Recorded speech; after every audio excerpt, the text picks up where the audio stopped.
Hai siswa-siswi kelas 9, kita bertemu lagi dengan mata pelajaran fisika. Kali ini kita akan belajar tentang partikel penyusun benda mati dan makhluk hidup. Oke, gambar-gambar ini adalah gambar-gambar yang sangat familiar buat kita. Tapi kenapa ya, jika benda-benda ini dibakar, dapat menghasilkan bau yang berbeda-beda? Ada yang tahu?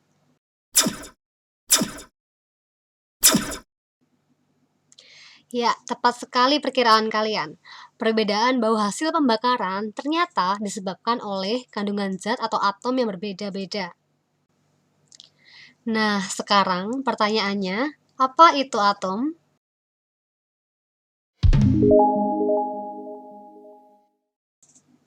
Ya, atom adalah bagian terkecil dari suatu unsur yang masih memiliki sifat unsur tersebut.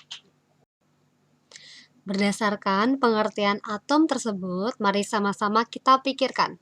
Atom dengan unsur, ukurannya lebih besar yang mana ya? Oke, sekarang kita sama-sama tahu bahwa atom ada di benda mati dan makhluk hidup. Berarti dalam tubuh manusia ada atomnya juga dong. Kira-kira berapa banyak ya atom dalam tubuh manusia?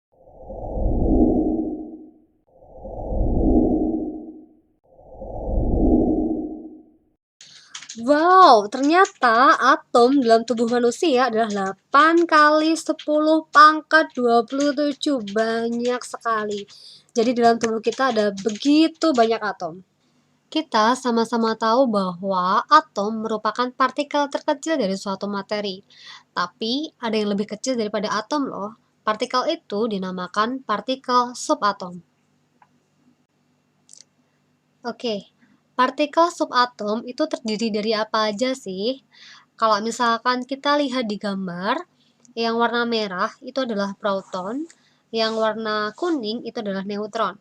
Di mana proton dan neutron itu ada di tengah-tengah, jadi proton dan neutron itu adalah penyusun inti atom.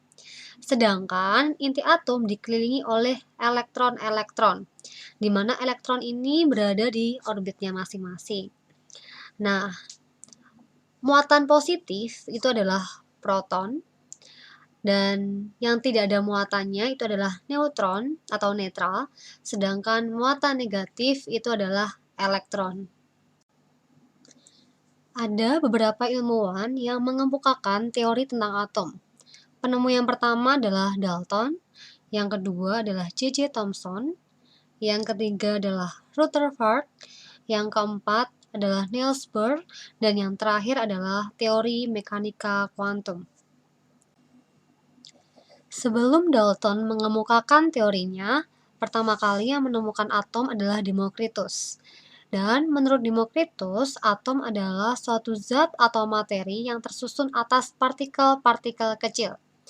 Nah, di mana atom ini berasal dari kata atomos, di mana A artinya adalah tidak, sedangkan tomos itu adalah terbagi.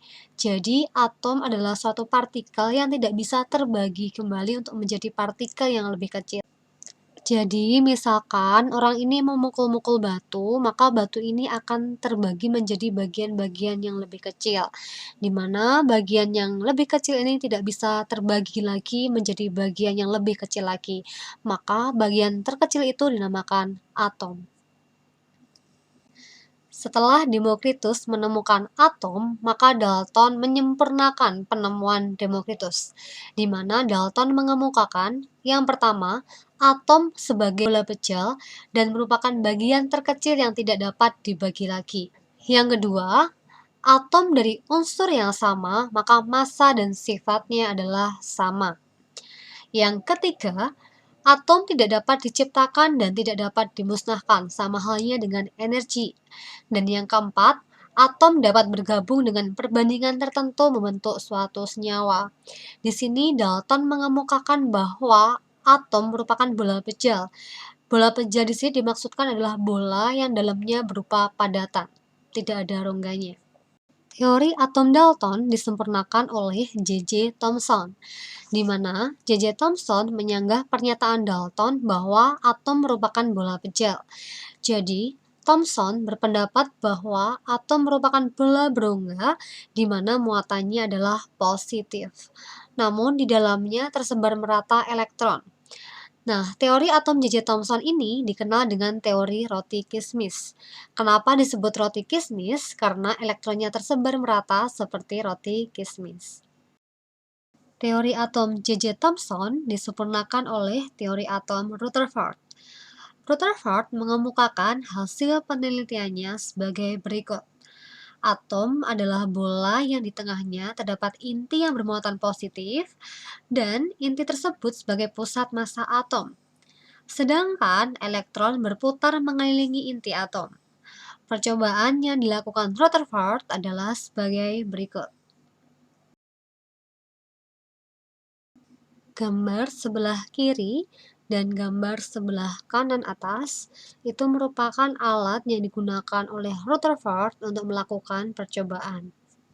Di mana yang berbentuk kotak itu adalah uranium sebagai sumber partikel alfa yang disimpan dalam kotak yang terbuat dari timbal. Sinar alfa ini menuju lempeng emas tipis yang berbentuk persegi panjang, sedangkan yang berbentuk lingkaran itu adalah layar berlapis seng sulfida yang dapat bergerak memutar.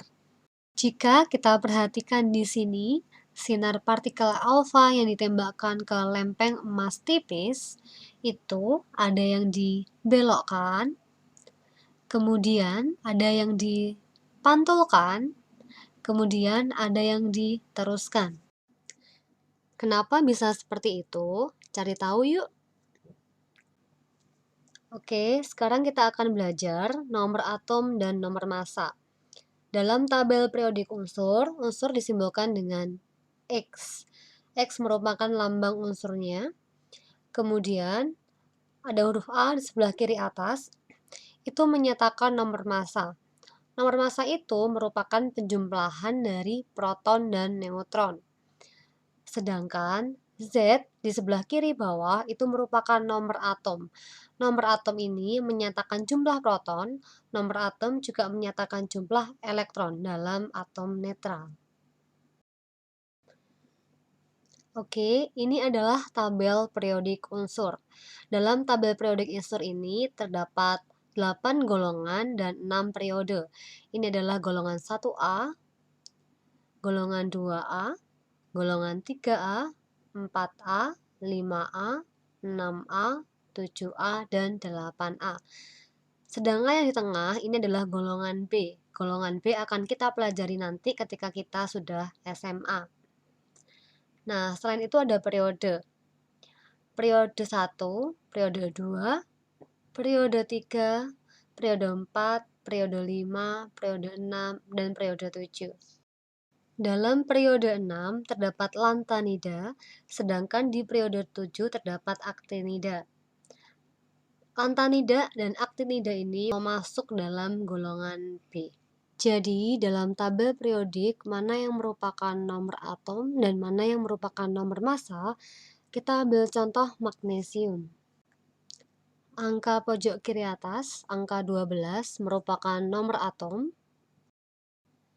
Mg merupakan lambang unsur, sedangkan nama unsurnya adalah magnesium, dan yang paling bawah adalah nomor massa. Kita dapat menentukan jumlah proton, elektron, dan neutron suatu unsur dari tabel periodik unsur tersebut. Ca merupakan lambang dari kalsium yang memiliki nomor atom 20 dan nomor massa 40. Nomor atom 20 menyatakan jumlah proton, menyatakan juga jumlah elektron, sehingga protonnya jumlahnya 20, elektronnya 20, dan neutron merupakan pengurangan dari nomor massa dan nomor atom, sehingga 40 dikurangi 20 hasilnya adalah 20. Sedangkan K adalah kalium, nomor atomnya 19 dan nomor massanya 39, sehingga protonnya berjumlah 19, elektronnya berjumlah 19, dan neutronnya 39 dikurangi 19 hasilnya adalah 20. Al merupakan aluminium, nomor atomnya adalah 13, nomor masanya 27, sehingga protonnya 13, elektronnya 13, dan neutronnya 14. Fe merupakan besi, nomor atomnya 9, nomor masanya 19, sehingga protonnya adalah 9, elektronnya adalah 9, dan neutronnya adalah 10. Mudah bukan untuk menentukan jumlah proton, elektron, dan neutron? Silakan dicoba untuk mengerjakan jenis unsur yang lainnya. Setelah kita mengetahui cara menentukan jumlah proton, elektron, dan neutron, sekarang kita akan belajar persebaran elektron pada masing-masing kulit yang disebut dengan konfigurasi elektron. Dalam konfigurasi elektron, masing-masing kulit atom ditempati oleh jumlah elektron. Setiap kulit mempunyai jumlah maksimum elektron yang dapat menempatinya. Untuk masing-masing kulit, ini jumlah maksimum elektronnya dapat ditentukan dengan rumus 2n kuadrat, di mana n merupakan kulit ke n. Di sini yang perlu diingat, yang dikuadratkan adalah n-nya. Jadi dikuadratkan dulu, setelah itu baru dikalikan dengan 2. Kulit K merupakan kulit pertama atau n sama dengan 1, kulit L merupakan kulit kedua atau n sama dengan 2, dan kulit ketiga adalah kulit M, di mana n sama dengan 3. Untuk kulit yang pertama atau kulit K, maka n diisi dengan angka 1. Maka 1 kuadrat sama dengan 1 dikalikan 2, maka hasilnya adalah 2. Sehingga kulit pertama maksimum diisi 2 elektron. Untuk kulit L, maka n-nya sama dengan 2.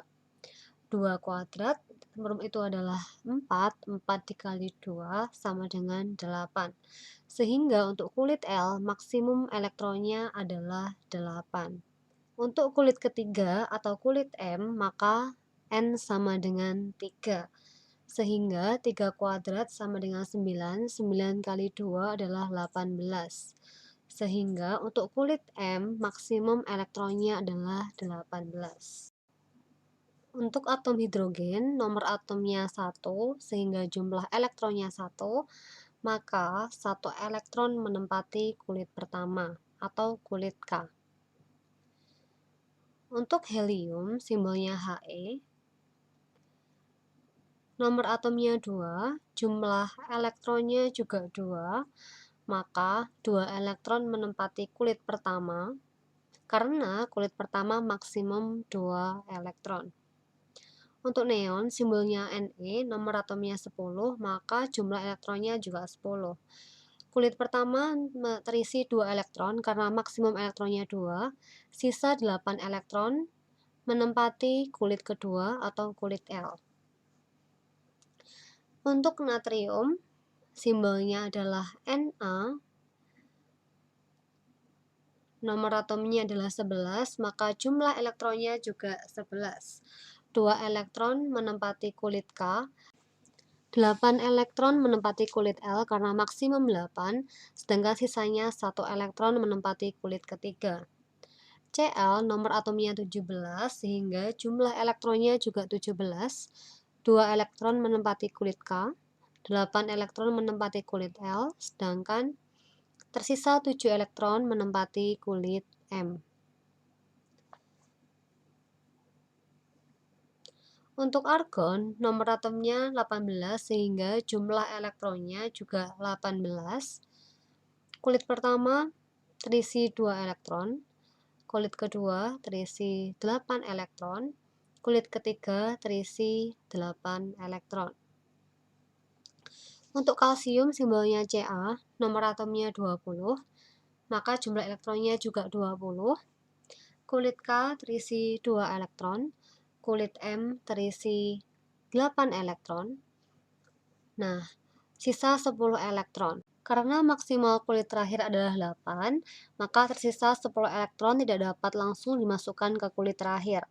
Maka kita ambil 8 elektron untuk kulit M, karena yang mendekati 10 elektron adalah 8 elektron untuk kestabilannya. Sehingga tersisa 2 elektron yang menempati kulit N. Nah, untuk menguji pemahaman kalian, coba kalian mengerjakan bromin, kripton, dan iodium. Bagi anak-anak yang sudah mengerjakan, hasilnya dapat dilihat atau dicocokkan pada tabel berikut.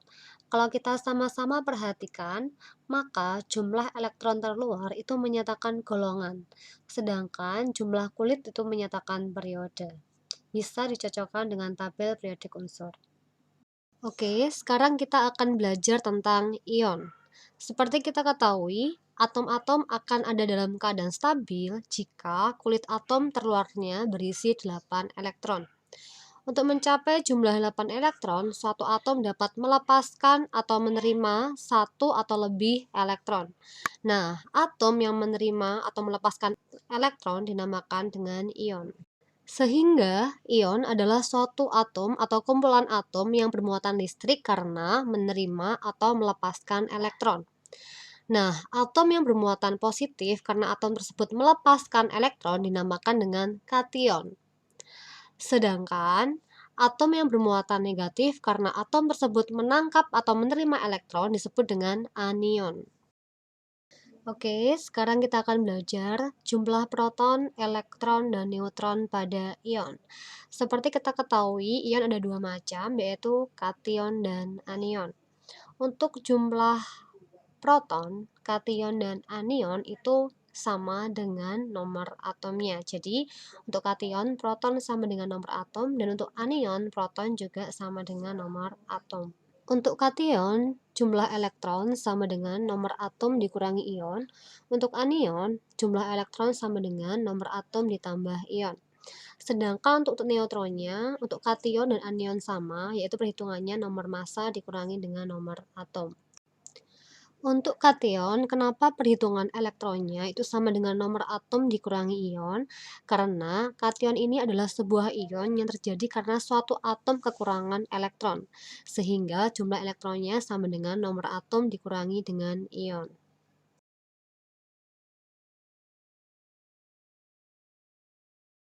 Untuk anion, kenapa perhitungan elektronnya sama dengan nomor atom plus ion?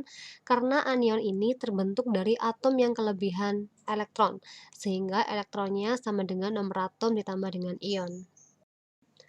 Untuk materi selanjutnya bisa dilihat di PowerPoint ya. Keep fighting and God bless you.